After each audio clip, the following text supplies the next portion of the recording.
Normal service resumed as we're back to some semblance of normality here at the Sportscar Association America by RDocs as you join us for the penultimate round of this season as we head to the Detroit Belle Isle Grand Prix course. First used back in 1992, measuring just over 3¾ kilometers in length with an altitude of 176 meters above sea level, based in Motor City in America. You join myself, Alex Goldschmidt, and James Parfitt for what looks to be a very exciting run to the final round of the season, which will take place next week at Mid-Ohio. But first of all, let's get the housekeeping out of the way. The scores on the doors at the moment. Aidan Young, after finishing second last time out at the Nords combined 24-hour circuit, has a lead of 24 points going into this penultimate round of the season. On 218, he's ahead of Garrett Maines on 194. Gregory Hoverson took the win last time out at the Nürburgring, bringing him a little bit closer. 12 points behind Maines, rounding out the top three. Christian Menezes, Adam Brockway, Arnaud Genest, Ayrton Williams, Kobe Ull, Gabriel Gutierrez, and Michael Terrafina round at the top 10. Brown, Muller, Page, Ostrich, Sessoms, Zong, Maley, and Bertium round out the top 18 in the standings, with Dean Kerr and Dallas Cran rounding out the 20 scorers in GT4. Let's take it through into LMP3, and it is Stephen McDonald and Miguel Vigo, the two old men of Geo, leading the way. Disaster for Zach Heber for Echelon Simsport last time out at the Nordschleife. He is a further 16 points. Vigo rounds out the top three. Eric Nickens, Mobin Khan, Michael Diaz, Flo Darm, Zachary Deas, Max Muir, and Alec Bergstrom round out the top 10, with Jeff Fleischman, Scott Angelo, David Duino, Andrew Chorostecki, Daniel Mored, Ivan Perez, JP Alfonso, and Shaw Symes rounding out the top 18 in the leaderboard for LMP3. And what does this mean for the team standings going into the penultimate round of the season? Well, here it is. Old Men of Geo now lead in LMP3 by 55 points ahead of Solpec Precision Racing Blue. Satellite Racing 2 points behind in third place with Moradis M Squad, Echelon Simsport LMP3, and Moradness M Squad Oceana Coffee rounding out the 6 teams in LMP3. GT4 Satellite Racing, well, they could pretty much wrap up the title tonight, as they have nearly a 100, well, they have over a 105 point advantage over Team Beef, with Moradis M Squad DNR just a few points behind. But we're now getting underway with the 10-minute qualifying session very shortly. Solpec Precision Racing Gold, WSR Esports Butt Kicker, Eternal Racing, Apex Racing Academy, Wigan Water Technologies, SART time, with MC, and Ace Motorsports rounding out the top 10 in GT4. And with that in mind, Mr. Parfitt, are you well, good sir? Pleasure to welcome you back into the booth as always, good buddy. I am very well, dear sir. I am very well. I'm going to be interested to see how this one pans out. Not gonna lie, this circuit has been very, very tough. I've watched some racing here last week and it was very eventful, should we say. Let's just put it that way. There was lots of incidents and accidents. There was lots of wheel taps, wheel bangs, wall bangs, and it was just all going off. Now we're kind of going into a different era. That was just a single class of racing. We're putting multi-class here. What could possibly go wrong in a multi-class race with walls that are not very far apart either? Yeah, this circuit, 14 turns. It's got one of the shortest start-finish straights known to man, because you're coming through the right-hand kink at turn 14 at high speed, slam onto the anchors just past the start-finish line, and into a fast turn 1, turn 2, right-left combination corner. We're riding on board with Miguel Vigo, second in the standings for the Old Men of Geo, as he's going to be coming through underneath the Chevrolet bridge across the start-finish line.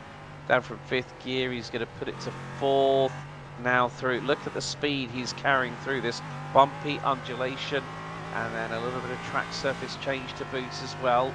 This is partially based on actual real-life roads in Detroit. He's going to be down on the brakes, down into 2nd gear, into the 90 left here at turn 3, and it's nearly another 90 left here at turn 4, but you're carrying a bit more speed. Third gear, avoid the wall on the left-hand side as best as you dare.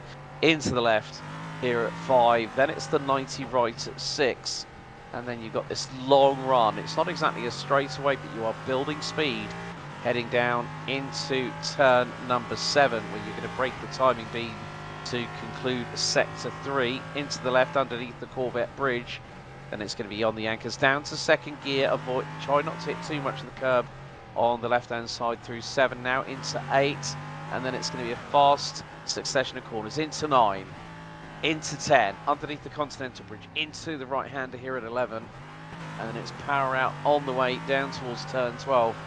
You're going to put a little bit of emphasis on the brakes here, down to third gear in the LMP3. You then got to do another right hander, and then it's pedal to the metal out of turn number 13, flat to the floor through 14, over the start finish straight, and that is a lap for Miguel Vigo, puts him on a 1:24.483. Zach Hebert goes quicker than him, but Stephen McDonald already into the 1:23.9s. Gabriel Gutierrez in the McLaren is the first driver to set a lap time in the GT4s, but look at Aidan Young, he puts in a 1:34.052. Gregory Hoverson looking very, very quick in his own right, and Garrett Maines goes in with a 1:34 dead. Christian Menezes goes into P4 in GT4 with a 1:35.236. I'm going to be really, really interested to see what happens to Gregory Hoverson. Looks like his lap time was deleted due to track limits, so Hoverson's got to do that run all over again. Yeah, that could be due to hitting the wall, to be honest with you, because you get a 0x. Even though it's a 0x, it still basically counts. I want to pick up a Maximilian Muir here. He's got green, purple coming into the final corner. It does look like this could be a pole lap here from Maximilian as he goes over the line. Where is he going to be on that timing board? It is pole, 1:23.373. Great job from him. Just blew away that time from Stephen McDonald as well. So amazing job from him. Hoverson is going to have to go again. I think he said he tapped a wall, which is the 0x, which then basically deletes your lap altogether. Mobin Khan has got 2 greens and 2 purples on the board. This is going to be very close to pole as well, I believe. Oh, yeah, it is and pole. It is 120 by a tenth and a half, 1:23.221, and he clobbers the wall coming out of turn 2. And here is the number 15, Gregory Hoverson from Apex Racing Academy. Green in sector 1, purple sector 2. Across the line he goes. Where's this going to put him? Is it going to be a lap time that's registered? No. I don't think it has. No. Ayrton Williams, however, has got up to P3, but yeah, this is really proving to be a bit of a difficult qualifying session. Gregory Hoverson, if he's tapped that wall again, as you said, it's a 0x, and it thereby invalidates the lap. Yep. That's the only way you can get it, to be honest. I don't really think the off tracks are, well, I think I've just seen a little bit of grass there, but I don't really think there's many others. I don't think there's any grass around here. Nope. So it can only be that he's gone and hit the wall, and that's the problem with it. Is you hit a wall, your 0x comes in, and then all of a sudden, bang, your lap's done, because it's like, well, you invalidated your lap by hitting the wall. So you're like, thanks very much for that. So for Hoverson, sorry, he's got to basically nail this whole lap now, because he's only going to get, I believe, probably 1, maybe 2 more after this if he doesn't get this right. Yeah, he's coming underneath the Continental Bridge out of turn number 11, so yeah, I think he might actually get 3 at a push when they're doing 1:30. Yeah, 1:30. If the fastest GT4 driver, which is Wigan Water Technologies, Garrett Maines, is running on a 1:33.8. Well, it's Aidan Young now, 1:33.812. Hoverson across the line. Is this going to be a registered lap? Yes, it is. That's only good enough for 10th. Yeah, that is literally him being as careful as possible to get a banker in. Just to get something onto the grid. That was from Gregory Hoverson there. Maximilian Mills seems to be going a little bit quicker than he was last time. He's coming up to the line. Green's purple. Ooh, yellows on the end there as well. 23.113. It is an improvement from him. Stephen McDonald has just already gone over the line. No improvement on his time, 23.373. So Mobin Khan it is all on now, as he's got purples on the board. Yeah, third and fourth sector. Mobin Khan is going to fly his way across the line here at a big amount of speed. Is that going to be an improvement? Oh, yes, it is. 1:22.871 with 2.25 minutes. This is an open qualifying session. 10 minutes. They get 4 laps. Andy Page still has 1 lap at his disposal. There's Michael Diaz for the Solpec Precision Racing blue outfit. And he is currently sitting down in 6th. This is going to be his last attempt at this circuit. And at the moment, well, his last, he's done an improvement in sector 2, sector 3. And is that going to be an improvement for him? Gregory Hoverson, in the meantime, goes up to P2 and matches Garrett Mains. He matches Garrett Mains. They're bang level on lap times. Oh my goodness, we've never seen that in a battle in this championship for pole position. We have never seen it where 2 drivers has ended up on exactly the same lap time, but Garrett Mains gets the benefit of the doubt by setting the lap time first. Yeah, he does. 1:33.758, both drivers there. It's going to be interesting in the GT4 as well, because you can see Aiden Young not too far behind on a 1:33.762. So not a massive gap at all.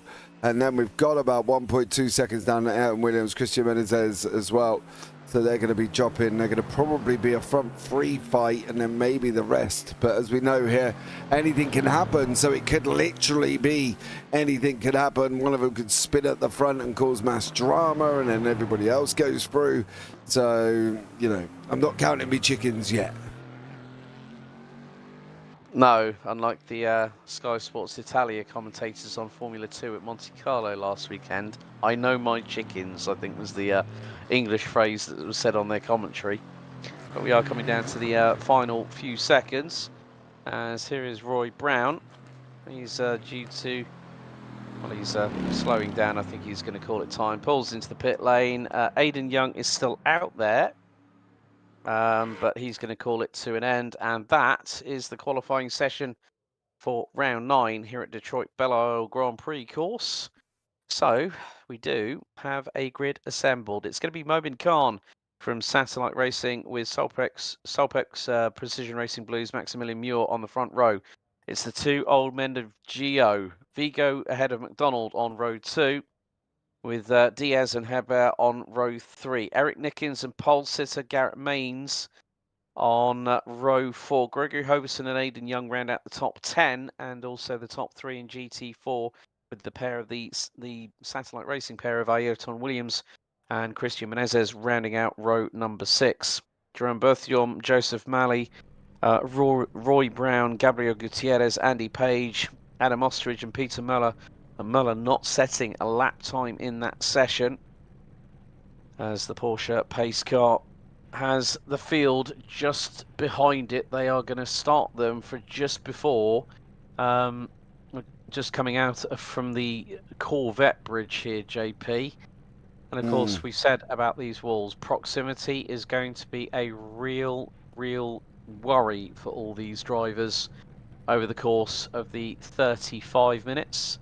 And unlike the Nordschleife for last time, we will not have anyone diving in for a splash and dash with 25 kilometres of racing still left to run. Yeah, no, that everybody should be able to get to the end. That was quite dramatic, though. I did like the fact that they were not going to make it. But, yeah, no, everybody should be good this time with only 1 pit stop, hopefully. Touch wood. Unless anybody has any dramatics, of course, and then they might have to do 2. And as you say, touch wood. There we go, just tap my desk, just for good measure, just in case. Just waiting for a few more drivers just to grid up. So Garrett Mains, Ayrton Williams has just jumped on. So just waiting for Garrett Mains Peter Muller as well. Mains has just jumped on, so we haven't got long before, well, Peter Muller looks like he's going to have to end up starting from pit lane because the lights on the gantry will very shortly be lit once the Porsche pace car gets rolling, and it does so now.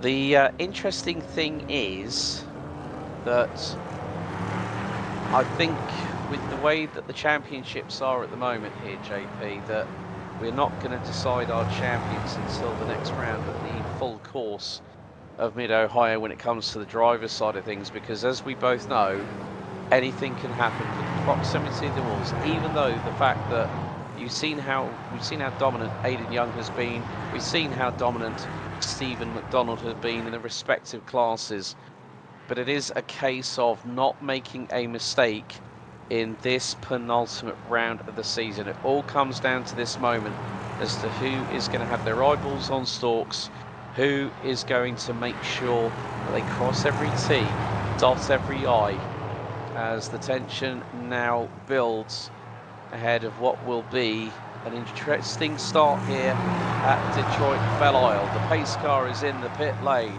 We are set and ready for the penultimate 35-minute race of Sportscar Association Americas by RDocs. Green flag waves, we're underway with LMP3 as Max Muir trying to fire around the outside of turn 1 to get the inside for turn 2 on Obin Khan, and they tangle and Khan's into the barrier. Man. I knew it was going to happen straight away. Something was going to give. Obin Khan's got no rear wing. Max Muir was so lucky to get away with that, and straight away, who's capitalised? Stephen McDonald. Yeah, Garrett Mains leads the way in the GT4. We'll have a look back at that as well. Gregory Hoverson. No, we don't, because Garrett Mains has just gone round at the same time. So it's all kicking off with the leaders in second place. They've both put them both in the wall. And at the moment, Hoverson leads the GT4s coming down into turn number 3, the right-hander. There was 2 and 3 wide further back behind it. Malley's in the mix as well. Aaron Williams, Christian Menezes, all there. And basically, would you believe it, both leaders of that classes have ended up in the wall. Okay, let's have a look at the replay. Muir fires it up the inside. Khan just turns. Oh, he should have opened up the steering on there. It clipped both Vigo and McDonald, and Khan has having to drag that thing back to pit lane. But look at Hoverson. He's leaning on Garrett Mains going into turn 1, and Mains has already lost it. Tapped from behind, and Mains backwards into the wall. Rear end, an absolute mess. And he was in pit road straight away after that drama. So Garrett Mains' title aspirations have taken a big tumble, mainly because he was being squeezed by Gregory Hoverson, and then all of a sudden, well, there's been even further drama. Eric Nickens and Miguel Vigo are both in pit lane. Got a funny feeling they were involved in that thing at the beginning, Alex, because there's no further reason. Vigo got clipped, so we have a look again at the replay. Nickens, I think, is keeping out of the way of everything. Vigo gets hit by Khan after he hits the wall. So I think Miguel took the brunt of it. Stephen got it away with it quite lightly, and I think there might have been some problems afterwards. But yeah, I think now, well, Garrett Mains has retired from the race, no surprise. I think he's going to be he's going to be more than just a little bit aggrieved. I think there's going to be a big discussion about that. Yes, they're battling for the title, but at this point in the season, there has been discussion about drivers and their racing behaviour behind the scenes. But in the meantime, we'll concentrate on what's going on trackside at the minute, because at the moment, Stephen McDonald leads the way ahead of Maximilian Muir by about 6.5 tenths of a second. We're now on to lap 3 of this race, and only 3 minutes in, Hoverson leads ahead of Aidan Young, who is giving chase and is going to put the pressure on the number 15 from Apex Racing Academy, Joseph Maley, up from 7th spot, now runs P3. Christian Menezes and Jerome Berthiaume round out the top 5 in GT4, whereas it's McDonald, Muir, Diaz, Hebert, Khan rounding out the 5 that are still running, and well, Miguel Vigo and Eric Nickens. I think there might have been further dramas for both drivers after that initial incident going through T1 and 2. But here is the battle for the lead in GT4. Overson and Young. And Young's just got to pick his spot, wait for that clean overtake to materialise. And if he can't do that, then the only other way that he can get through is just undercut him in the pit stop phase. Yeah. I'm a little bit... These guys should escape now, right? They should run off away with this. They're both very, very quick drivers. You'd see at the moment they've got like a 2.8 second gap to Mali. Mali's driving around all on his Todd. He's got about just over we've just come under a second. The Menezes a little bit further back, but I would expect these guys to escape away. Now my only fear is how are they going to be able to handle this in the same solution with these guys already, with Hoverson being involved right at the beginning. That's something that I'd be interested to see how that one pans out. Just as interested as I'm interested to see how Ayrton Williams gets on behind Jeremy here as well. So lots of still action taking place here in the GT4s. Vigo and Nickens both in pit lane and have been for about 3.5 minutes. Yeah. So it is going to be a case of how things transpire. Let's not forget Ayrton Williams, along with Honor Genest, having major dramas at the Nürburgring last time out. They both were out on the opening lap, and that's going to be... Oh, this could be a great move here from Williams. He'd already gotten past Berthiaume, who really didn't fight it that much. Coming out of turn number 14, knew that Williams had the pace to get past him. And there is Gabriel Gutierrez in the sole McLaren on this grid tonight. Just a little bit further back, about 1.1 seconds as they head into turn 2. Then it's going to be into turn 3.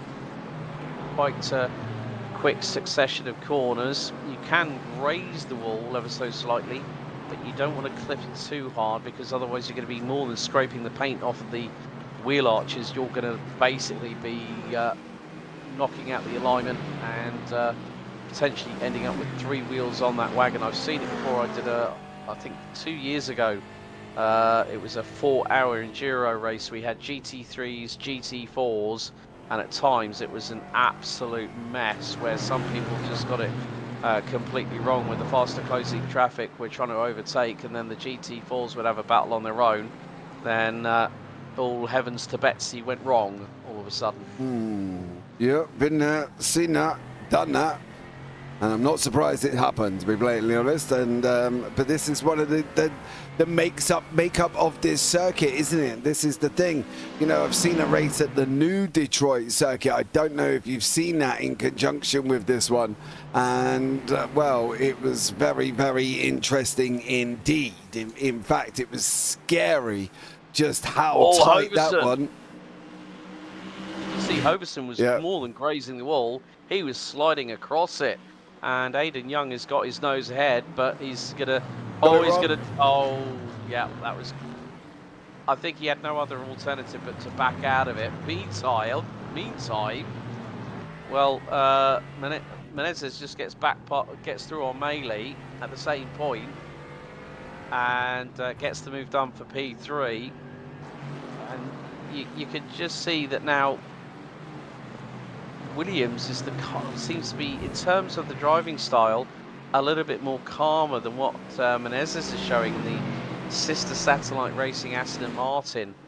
That the front leading Aston in this 3rd, 4th and 5th battle is looking a little bit on the bouncy side due to acceleration, braking and steering inputs, and obviously the undulation of the track.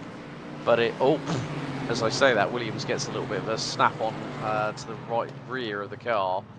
But because of the fact that Menezes has had to rush to get past Melee, he's now having to defend like a trooper at the moment. And that Mercedes is quickly closing in onto that Aston to want to try and retake that 3rd position as it can. Oh, Menezes rushes the wall coming out of turn number 13. That was a bit too close for comfort. Yeah, Menezes Aston does not like the bumps. it looks like he's going to snap out on him, and every opportunity he gets here for that Aston Martin, and we're normally talking about a Mercedes to do the same thing, but it does look like that Aston Martin is very, very bumpy and very, very loose here. So I don't know if that's on purpose or that's some form of mistake. But again, he runs slightly wide and Williams tucked in behind.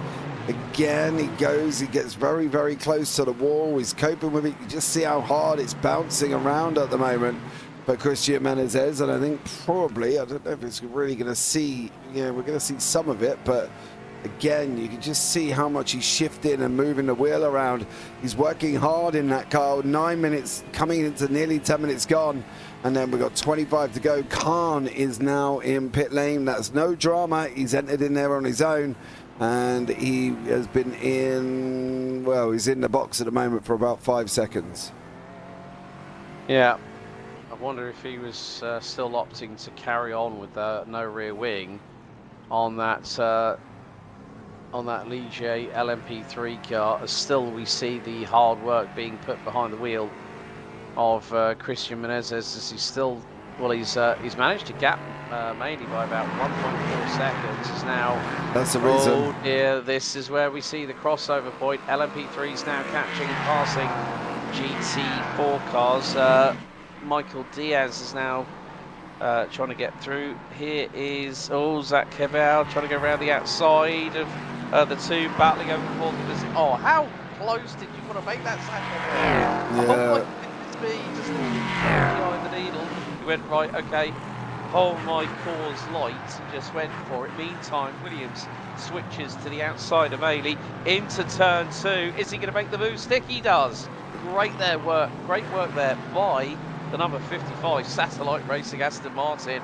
There was no stopping Ayrton Williams on that one. No, definitely not. He took the outside line, which is not normally the space to go or the place to be, and he made it work for him. He's now opened up about 7 tenths over Joseph Malley. I think them LMP3s were risking it for a biscuit. That Hubert taking the outside, then the inside, outside of 1, inside for 2. Definitely put his nose out there. Aiden Young still in behind Hoverson at the moment on board as we're going through the outside now of turn 10, 11 actually, coming into 12 at the moment. And these guys still continuing to fight in the back marker. The LMP3s just go through, putting laps down on the GT4s. Yeah, that was Michael Diaz for Solpec Precision Racing Blue, just getting through. He's now losing a lot of time as into the pit lane dives Zach Hebert from Echelon Simsport LMP3 from 4th spot on the road. And yeah, I think it's a fait accompli for Nick and Zabigo. They're not going to partake in this race any longer as we hit just over 11.5 minutes out of 35 completed. It's half a second between the two leaders in the GT4 class, Greg Hoverson versus Aiden Young, as they still are leading the way. It's a Mercedes meritocracy at the front, followed by the two Satellite Racing Aston Martins, and they are 8.1 seconds behind this leading Giro. And I think you were right in what you said, that Hoverson and Young were going to bolt away into the distance, and they have done that quite convincingly, and more to the point, quite early. So that was in their best interest to get away from the rest of the opposition, and now it's going to be a mano-a-mano battle for the race victory. And let's not forget, it was Young that did not uncheck the tyre box at the Nordschleife, and that cost him nearly 30 seconds and cost him the race win at Nords combined last week. And he will want to go into the final round at Mid-Ohio next week with a win on his belt, whereas Hoverson is looking to make it 2 on the bounce so far. Yeah, he is at the moment for Gregory Hoverson. It's going to be interesting as well where this is going to go in conjunction with a point system at the same time. Hoverson on 182, Young on 218. So this could really sort of spice up the mix going into the final round. It will be obviously mathematically possible for Hoverson to come in. I think Young will still lead the championship. Garrett Maines will not. Here, obviously not finishing the race, but I think it's going to be Hoverson will jump up to second. Young will still hold on to the lead, but it's going to be how many points does Hoverson need take this GT4 championship next time out? That's going to be the question. Coming into that nearly 15-minute mark here as well, leaving us round about 22 minutes on the clock, give or take, to go. So we'll see what Aidan Young does here. Let's hope he does not have the box ticked for tyres. Yes, indeed, because he'll want to keep with Gregory Hoverson as long as he can. And the good thing is that being in the slipstream of Hoverson at the moment might play into the strengths of Aidan Young, as you never know if he's using this strategy just to stay behind him, run the same lines as him, and just make sure that he can keep Hoverson very, very honest, because if one wrong move transpires by the number 15 Apex Racing Academy driver, and if he buries it in the wall, then Young will have everything to smile about at that particular point. Don't wish anyone to hit the wall here at Detroit Belle Isle, but sometimes, as we've already seen, two turn 1 and 2 lap 1 incidents here in both respective classes, and this is a very, very physical track. They will be feeling the bumps, the undulation on every single tour of this circuit, and it's going to put, you know, yes, okay, it was a 25-kilometer circuit last time. Now it's just under 3.8, but it still has its technicality, still has its difficulty level, and that's why these drivers are really pushing as they are at the moment. But you can just see that Aidan Young is just building. He's not rushing. He's not rushing this at all, and that is a good strategy call to make by the man from WSR Esports Butt Kicker in the 4:27. He's 2 and a bit tenths behind Gregory Hoverson as they go underneath the Corvette bridge. They're now going to go into the right at turn 7, and then it's this complex of corners into the left at 8. Now it's the left at 9, then the left at 10, and then it's straight away into another right-hander underneath the Continental Bridge. They've got an LMP3 chasing them down. Looks to be Zach Hebert in the Echelon Simsport car that is now running in 4th place. And you can just see again that Young is just keeping the pressure onto Gregory Hoverson. And I think his Mercedes looks a little bit more compliant. Hoverson's car is looking a little bit more scraggly at the minute, as going across the line into turns 1 and 2. Hoverson is really starting to put that pressure on. We're past the 16.25 minute mark. This is now make or break for Aidan Young. He's just got to wait and bide his time, not rush, because if he does that, it won't bode well for both him and for Hoverson. I'm going to be interested to see what he does in the pit stops here for Aidan Young, to be honest. Whether or not he's going to be trying to jump in, what the situation is. Miguel Romero, thank you very much for your comment, dear sir, but that is not for us to comment on whatsoever. We're going to leave that up to the admins of the league there as well. But much love for jumping in. Thank you so much for giving us your opinion. We can't comment. I could comment, but to be honest with you, I'd rather keep myself out of the stewards room. You'd probably, yeah, I was just about to say you might find yourself in the, Oh, dude, I've been there so many times. It's almost second nature for me now to explain my comments, but I'm just going to stay well out of this one. Not going to get involved. Yes, there was contact. Yes, there was door-to-door rubbing, leaning, going down into 1 and 2. And yes, there was an incident. That's all I can say on that one. Who's to blame? We'll leave that up to the race controllers and see what goes on after the race. Yeah, 17.5 minutes in, and still the pace has been unrelenting at the front end of the GT4 class. Gregory Hoverson, that's Mobin Khan going through on a pair of them as they're going to go across the stripe once again. And they are now on to their 12th lap. LMP3s are currently on lap number 13, but again, it is just this chess game between these two Mercs at the front end of the GT4 class. They're now 12.1 seconds up the road. The pace that they have been setting, they both did, well, what was it? Hoverson, 34.044, Young, 34.139. They are lapping within a tenth of each other. And the gap, I think, over the last 3 to 4 laps, JP, has not exceeded 3.5 tenths of a second at best. So it just really goes to show how hard these drivers are just combating each other. People might think this is a bit of a stalemate. This is the closest battle we have out on track.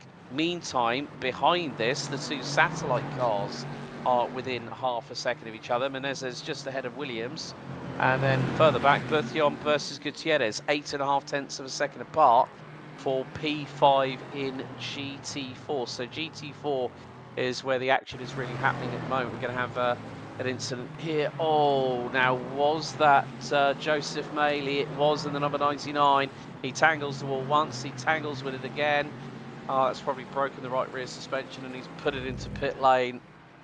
And looks like his race might be run, but with coming up to 15 minutes to go, well, this is where Hoverson and Young, they have been at loggerheads the whole way through since they bolted away from things. But here goes Aiden Young to the outside, wheel to wheel. There's going to be a little bit of a rub between the pair. I saw that coming. I saw that coming. What is Aiden Young going to do? He's not going to chance it around the outside of turn 2. But that was all. That was an inevitability that Hoverson, you know, just gave him that little rub. And Hoverson's just hit the wall. You're going to see it here. So, well, that was just a little bit of, that was a bit too close for comfort. I think it was Aiden Young just getting aggressive and just saying, right, just to let you know I'm here. Problem was he was alongside him there. That was movement. He's alongside. There's overlaps as well, and he just doesn't steer away from him. Hoverson just kind of drives into him. Not entirely sure what's going to happen there as well. Thomas, mate, what? I don't know what that's referred to, dude. Let us know on that one. So Miguel Vigo is unfortunately out of the race. He's not here next week. He's on vacation. So unfortunately, we're not going to see Miguel Vigo for the last round next time out. It does look like Michael Diaz has also got himself into some drama. So let's see what he has got himself up to. Now, this is going to be, this is going to be turn, just goes straight on, doesn't he? Doesn't even miss the, he doesn't even hit the braking zone. He just carries straight on here at the same time. So unfortunately for him, that's not good. But these two carrying on, and be interested to see what happens here. Yeah, I think it's the fireworks, Alex. Fireworks is the only thing that's going to happen. There was another phrase I was going to come up with.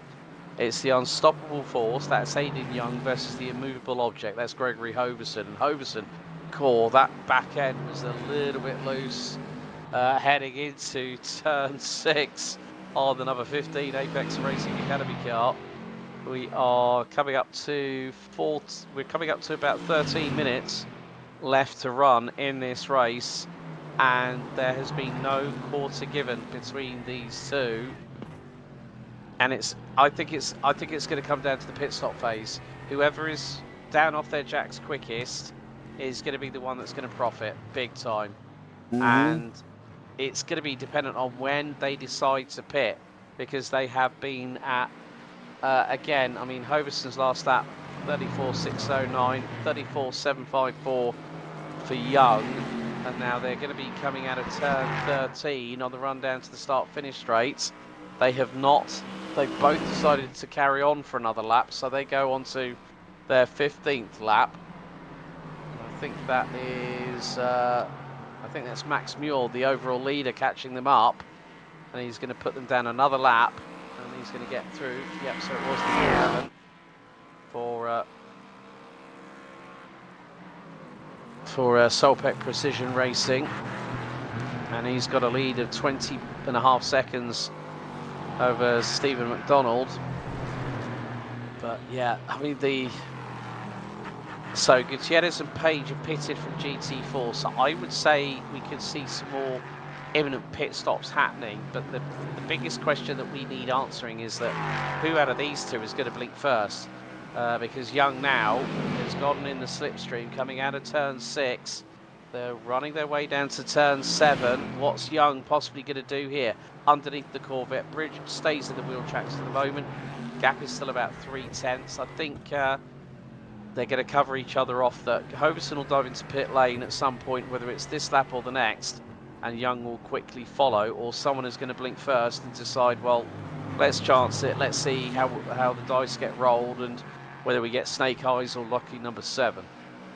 Yeah, I think this is going to be a battle to the end. I wouldn't be surprised if Young tried something a little bit different here. It really does depend on how much fuel he's been managing to save in behind Hoverson at the moment. And whether or not he's saved any fuel, that's going to be the question. Or is he just going to go for it? And it looks like at the moment, both men are in pit lane together. And Mobin Khan has jumped straight back to pit lane. So whatever... Oh, gee. Oh, he's lost the rear decking. Yeah, he's done this all on his own as Mobin Khan as well. Oh, he's coming round. Bang. There he goes, up in the air for Mobin Khan. Oh, now who was that was stranded there? That was the pace car, Alex. Don't get excited. Oh, no, I thought that was an LMP3 car there for a second. No, Williams leads the way. Hoverson got out before Young. Even though Young was 0.8 of a second quicker on his marks in the pit lane, but may have had a little bit further transit time down the pit lane itself.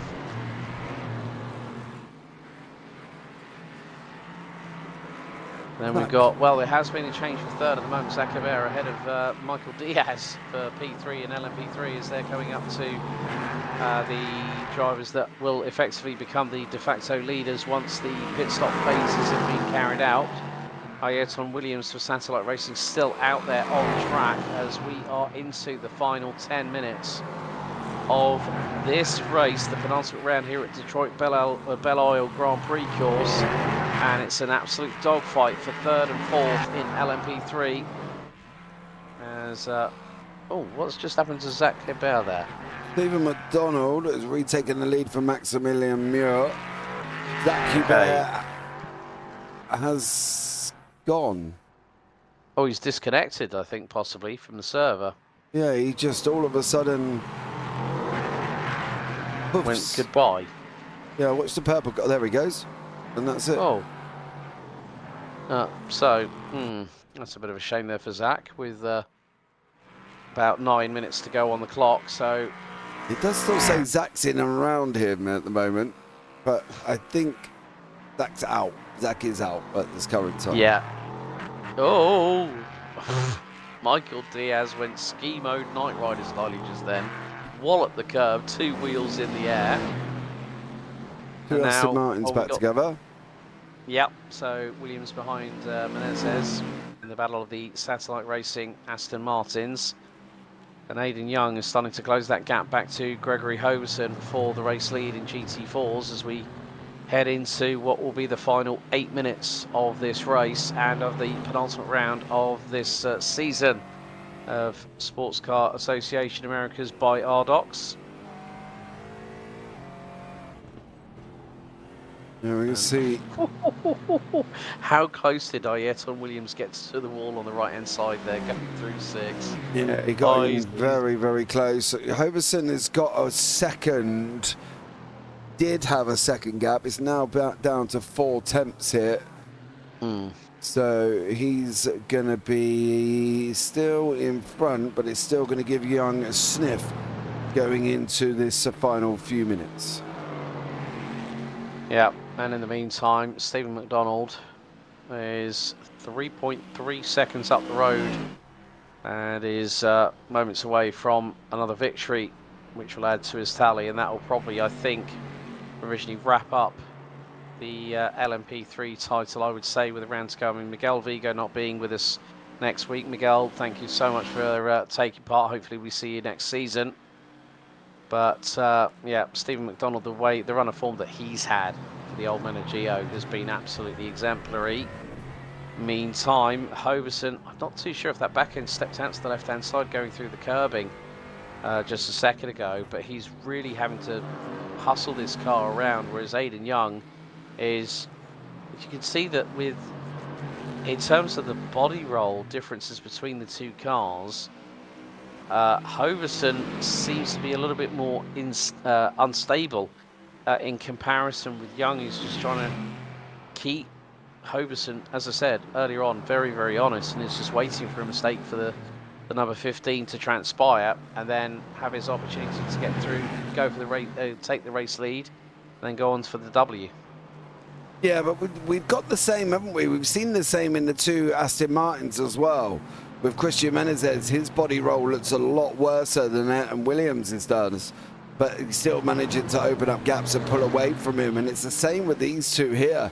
They've been together for pretty much all of this race. They've had their own little ta-ta-tas, their own little dramas, but you can see in general this is what they've been sort of matched to here. And I'm going to be interested to see what Aiden Young does, if he does anything.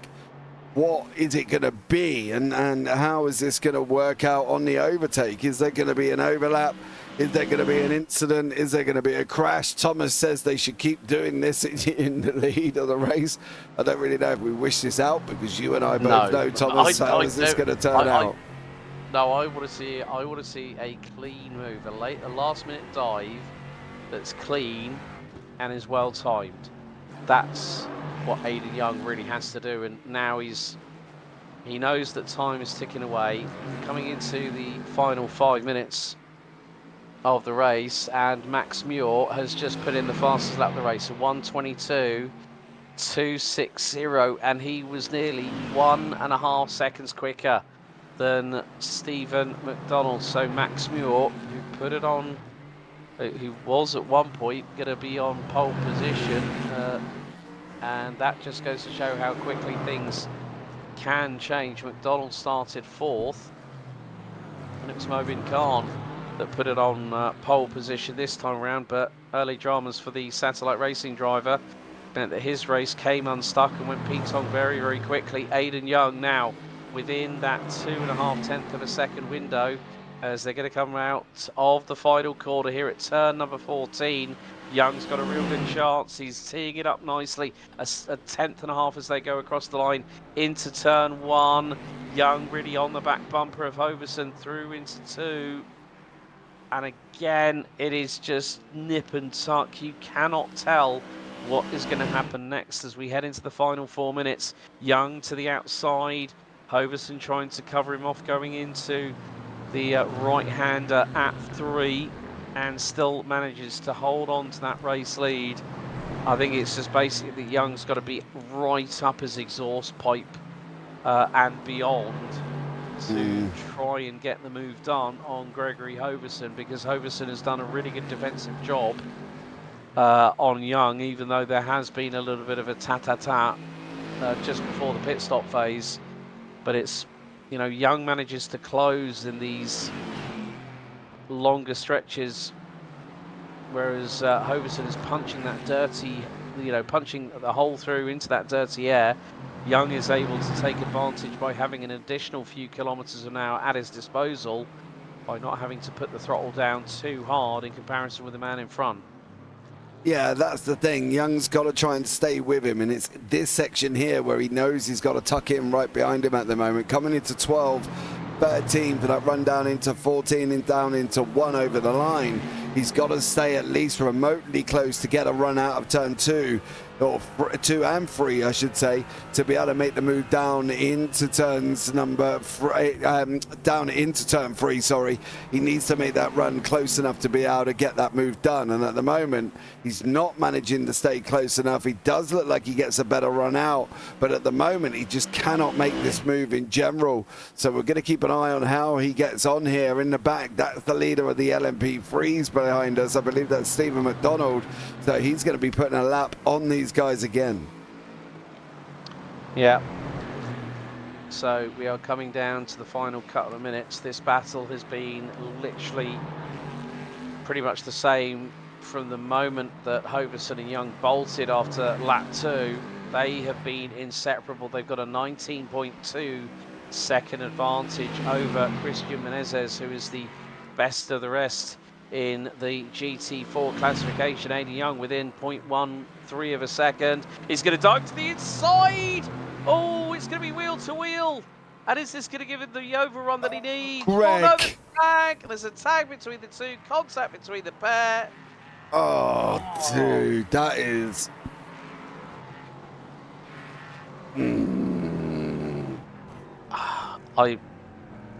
What is Young I don't steering know what like? to say about that, really.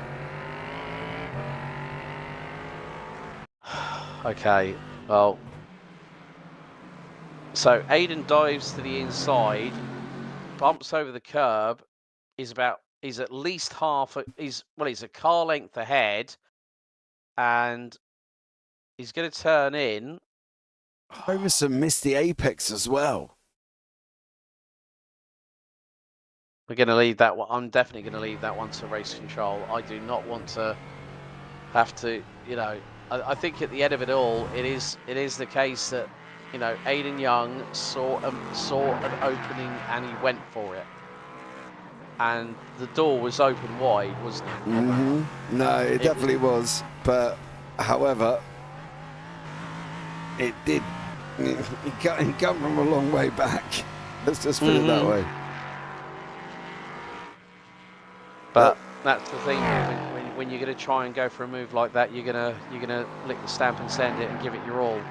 But at the moment, well, we are counting down the seconds at Detroit Belle Isle, because it is going to be a pretty straightforward.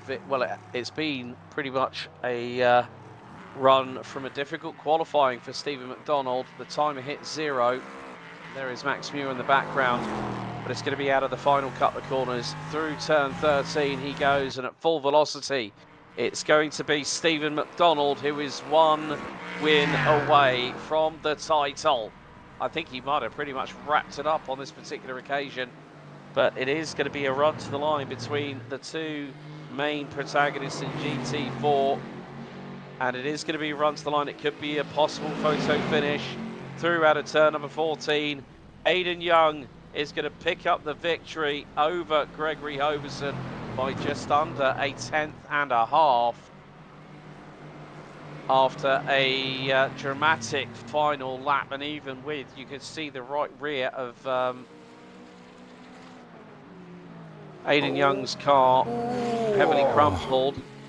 Jerome Berthiaume looking set for his best race results of the season, ahead of Gabriel Gutierrez, and the McLaren tries to get the run on the Mercedes. No, not quite. 1 1/4 of a second separates the two. After all I'm going to say is, with regards to that race, I'm going to leave it to the race officials on that one. Best job. Best we don't make any comment on it, but you know what? It's just one of those things that racing is racing, and that's all we can say about that one. Absolutely. I love our diplomatic stance this evening. Both of us trying to keep our noses out of the steward's room here as well. Because, yeah, well, never mind. So there you go. But there's the results overall. Okay, so Stephen McDonald takes another win this season, winning by just 2.5 seconds ahead of Max Muir, with Michael Diaz rounding out the top 3. Actually, it was 3 finishers in LMP3 altogether. Aiden Young takes the win by 0.15 of a second ahead of Gregory Hoverson. Christian Menezes rounds out the top 3, was very, very closely pressurized by his teammate from Satellite Racing, Ayrton Williams. Jerome Berthiaume, Gabriel Gutierrez, and Roy Brown round out the top 7 in GT4. Then Andy Page and Adam Ostrich also made it to the checkered, with Joseph Maley out on lap 12, having suffering 2 tangles with the wall. And then we had Eric Nickens and Miguel Vigo, Garrett Maines and Peter Muller out of the race. Well, Muller did not even take the race start. No, he did not. No, indeed. But we have actually got someone standing by for an interview, which is a man who's not going to be with us for the season finale. It is, of course, one of the men behind Hydra Race Geodesic Racing, the parent team of Old Men of Geo. Let's see if we can bring him in. Let's bring in Miguel Vigo for a second. Miguel, good evening. Hey, how's it going, guys? Not too bad, not too bad. Not exactly the way that you wanted to end your season after just a couple of tours of the circuit. Yeah, I mean, to be honest, I'm not a really big fan of this track, so I really didn't put any practice into it. I just figured, what the heck, I'll just kind of jump in, and I kind of figured as long as I try to finish in front of Zach, for the points, then I would be okay. Since I am going to be missing next week, I'll be on vacation and whatnot, so I'm hoping I'm good covered with the points, so we'll see. But I know for the team's points, I think we're pretty good. Yeah, I mean it was a bit harrowing when we saw Mobin Khan tangled with the wall coming out of two, and then I think you probably got the short end of the stick when it came to damage, I believe. Is that correct? Yeah, yes, it looks like I tapped. Well, I got side pod damage, and then the right rear was just not feeling right. And then as I was coming through the penultimate corner, the car just immediately kind of understeered a little bit, and then the rear end as well kind of went, and that was it pretty much. I just smacked the wall, and it was pretty much over. But another good result for your teammate, Mr. McDonald. His win streak is unparalleled this season. Yeah, he's fantastic season for him. He kind of jumped in at the last minute too. So we were kind of just coaching him a little bit and giving him some strategy tips that kind of helped him stay in front. Kind of unfortunate with the little bit of a low turnout this week, but I guess not a lot of people like this track. No, no, it was the walls aren't very forgiving here, Yeah. to Yep. be honest with you. But it's been a real pleasure having you along for the ride. I know next season's coming up, not too far away. Are we going to see you back in action? Possibly. Generally, I tend to kind of take a break from the sim, usually for next season, just because summertime and all that stuff. So I usually like to get out. But you might see me doing, some sporadic races here or there. So who knows? Well, we'll see. We'll see how that goes. Brilliant, Miguel. Thanks for talking to us as always. Anyone you want to give a shout out to before we let you go, buddy? Yeah, the team as usual, Hydro Race Geodesic. The guys always put in the work when it comes to the setups and stuff, and of course, Steven for taking the win tonight. Amazing job all season from him, and kind of happy that me and him will should lock up the 1-2 for the team championship in points, and hopefully for the drivers too. So we'll see on that one. Um, and then obviously, of course, you guys. Great broadcasting all season long, and I've enjoyed it a lot. Brilliant. Thank you very much, Miguel, and we'll hopefully see you for those sporadic appearances next season. Yeah, for sure. All right, guys. Have a good night. Okay. Big thanks to Miguel Vigo. Well, let's bring in our GT4 race winner. Let's bring in WSR Esports butt kickers Aidan Young. Aidan, can you hear me? Yes, I can. Well, welcome back to Victory Lane. It was a very, very, very close battle between you and Gregory all race long after the madness that started happening at turns 1 and 2 that saw Garrett being eliminated quite early. Yeah, no, it was a good battle. It was fun. Me and Gregory had a couple little moments of our own. One time, the first time I tried to pass him, I just, for whatever reason, the brake markers going into T3, they disappeared for me. I couldn't see them, so I was just going in there blind. I was like, well, I can't see my braking zone. This is not going to end very well. But luckily, I released the brakes a bit early, got out of the ABS, then managed to get the car back under control and keep it out of the wall. And from your perspective, obviously we saw that late dive on the final lap. That was your opportunity, because He'd left the door slightly open. You saw the window of opportunity, went for it. There was contact afterwards, but still, you still came across the line first. And as they say, to finish first you must finish. Yeah, no, I saw Gregory break a little bit earlier than what he had been doing. Uh, all race. We had a little chat about it in DMs, and he mentioned that after the contact lap one that with Garrett there, he had a little bit of front damage, so he had a little bit more rear happy car, so that was helping him keep the car turning throughout the first part of the race. But then once his fronts went, it was just he started understeering, so he tried to compensate for that by braking a bit sooner. So I'd finally got within the range to do a move. I saw my opportunity. I took it. I was like, all right, he braked a little bit early. Let me try to get it in there. I got it in there. Thought I had him cleared, but then I saw his splitter beside me. So I was like, I left him room in case he wanted to go for a move, which he did, and I don't blame him for the contact. From my end, it was the slightest bit of net code, and I knew Gregory would want to give that back, because if we're last 2-lap fighting like that, he doesn't want to win just by wrecking his competition.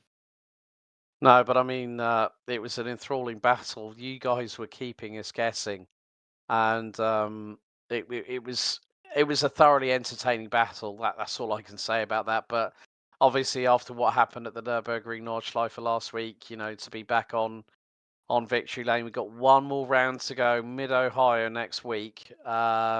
It's all or nothing, isn't it? Yeah, no, I love Mid Ohio, so I'll put in the work. I want to get another win. I'm still so disappointed about Nürburgring.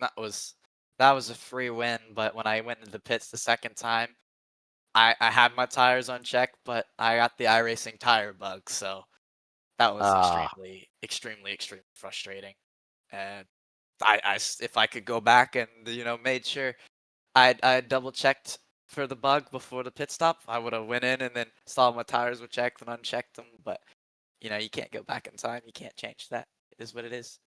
Yeah, exactly. The past is water under the bridge, and now you just have to look forward. But well done on the win tonight after a great and entertaining battle. I think it was pretty much from lap 2 when you and Gregory bolted away from everybody else.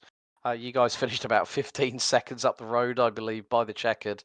So well done to you both. But anyone you'd like to thank before we let you go? Yeah, I'd like to thank my team, WSR Esports, our sponsors, RaceGear.eu, Knight Rider Designs, MB Cinematography, our newest one, Adidas Racing, for coming on board with us for the 2025 season. And then I'd like to thank my buddy, Ali, for supplying me with some good sets for these races and helping me out with changes to them to make me even quicker. Brilliant. Aidan, we look forward to seeing you in the final round of the season next week at Mid Ohio. Well done tonight. Yep, see you boys next week.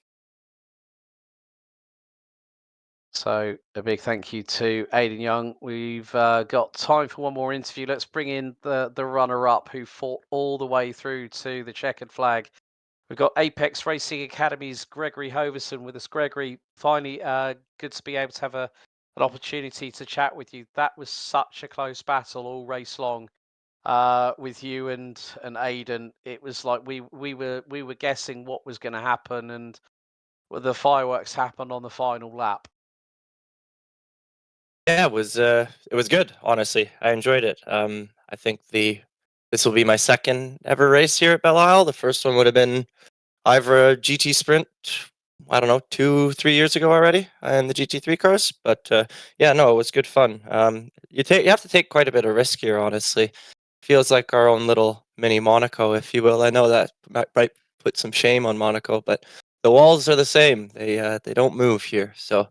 Every lap, you're sort of biting your teeth, making sure you're just millimeter perfect. And then, yeah, of course, Aidan played the long game. He looked good all race, practice as well. Kid's really a rocket ship in these cars. So, Yeah, happy to be able to battle him. And then of course the last lap incident, once I gave him a bit of a tag, I was like, yeah, no way, I'm just gonna drive off with this. I know other people probably would do that, but yeah, no, Aiden's a good kid, so he fully deserves this race, and I believe with that result he'll probably end up being the championship winner. So massive congrats to him.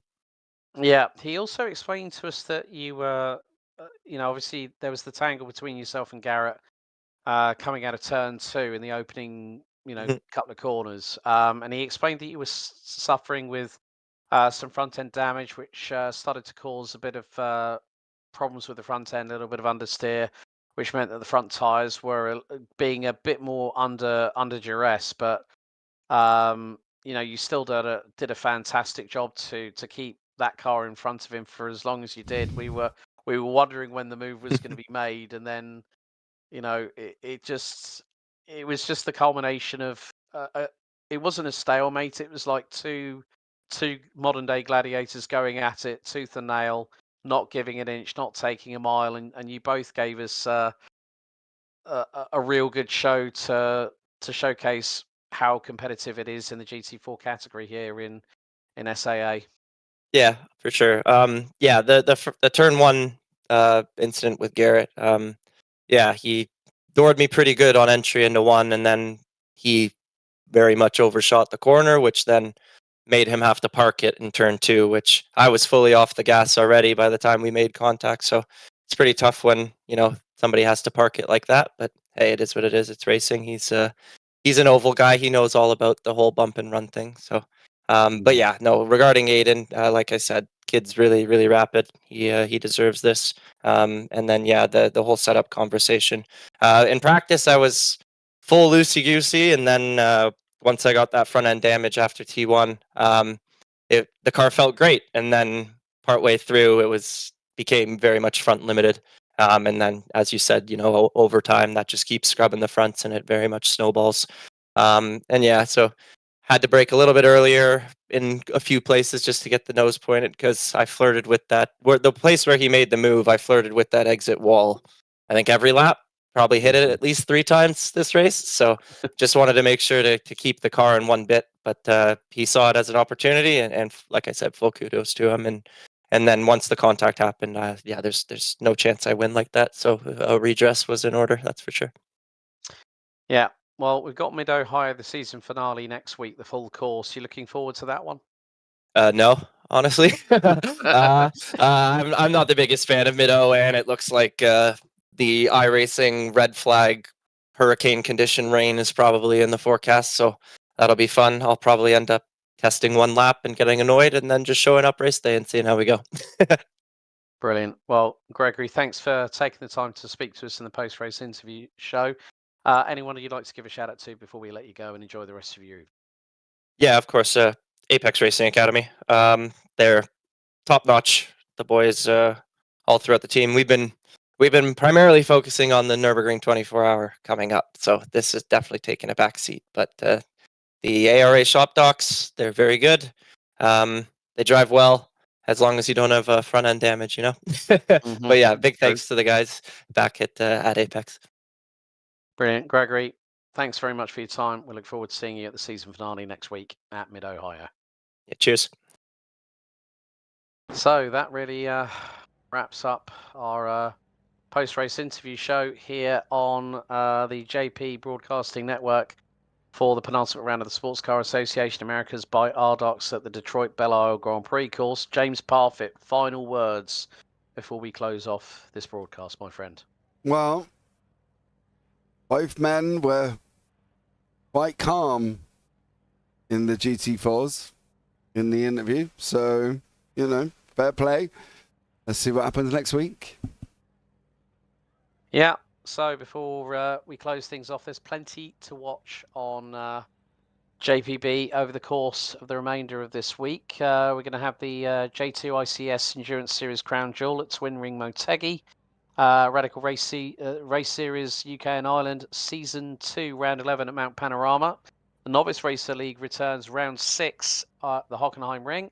OGRL Coffee Cup Season 3 Round 6 from Mugello. Conspit GR86 in association with Tanzo, round 1 at Watkins Glen. And then, as always, we always like to round off a week with IGP Fun Super Formula Light Season 2 2025, round 11 at Mount Panorama. You've joined myself, Alex Goldschmidt, and James Parfitt. This has been a JP Broadcasting Network production. And as always, race hard, race fair.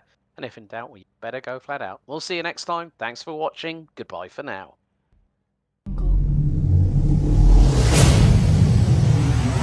Jungle.